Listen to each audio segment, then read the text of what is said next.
Hi, my name is Jody Liss, and this is the first of a series of units from EI Academy on how communities and indigenous groups can negotiate with extractive companies for better outcomes.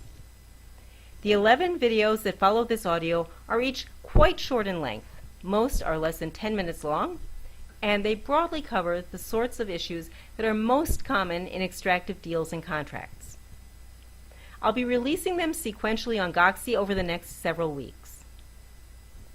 Although you may think you only need to listen to the parts you are most interested in, I urge you to listen to them all, because each contains material on issues you will encounter when you start talking to a company.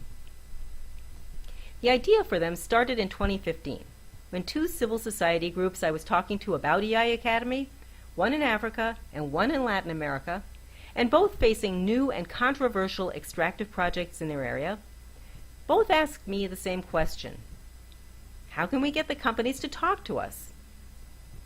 Actually, while not exactly easy, it's often not as difficult to make contact as you might think. But getting them to listen is different, and it's even harder to know what to say when you're both talking. I've worked on extractive issues as a consultant for the World Bank, the UN, and various NGOs, and I've taught related issues at the university level.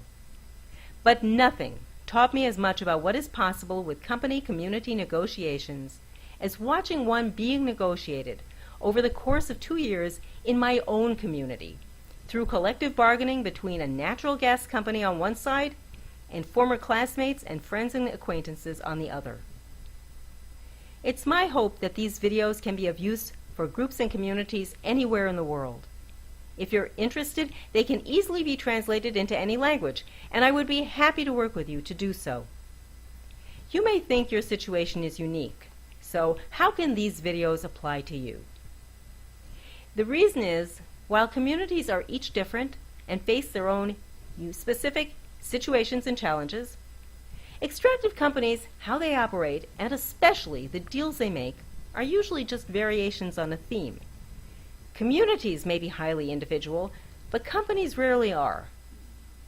However, I need to stress there are no sure things. There are no guarantees.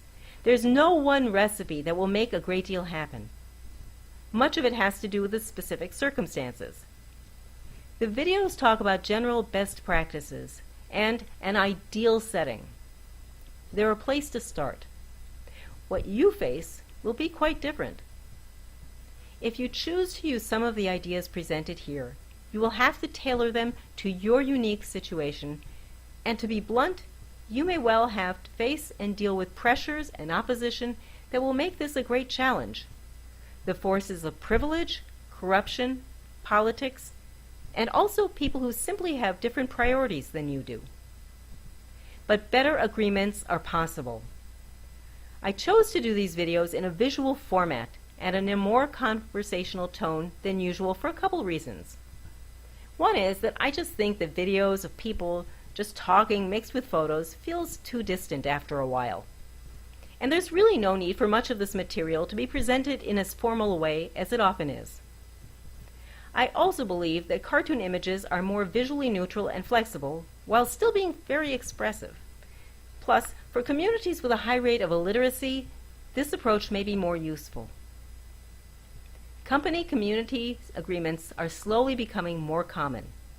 They exist in Latin and North America, Australia, Asia, and Africa. Some of them are reflected in the material presented here. In some places, they're mandated by law. They are, I believe, the future of extraction, and for resource-rich areas, when done right, a possible future for improved local development. This approach is not as dramatic or as energizing as protesting. And I am well aware, and I completely respect, that there are many situations where the idea of an extractive project in the midst of a community is simply a non-starter. These videos are for those who want to explore some of what may be possible if a community chooses to negotiate. It's hard and time-consuming and sometimes frustrating. You won't get everything you want, but on the other hand, you won't get anything if you don't ask.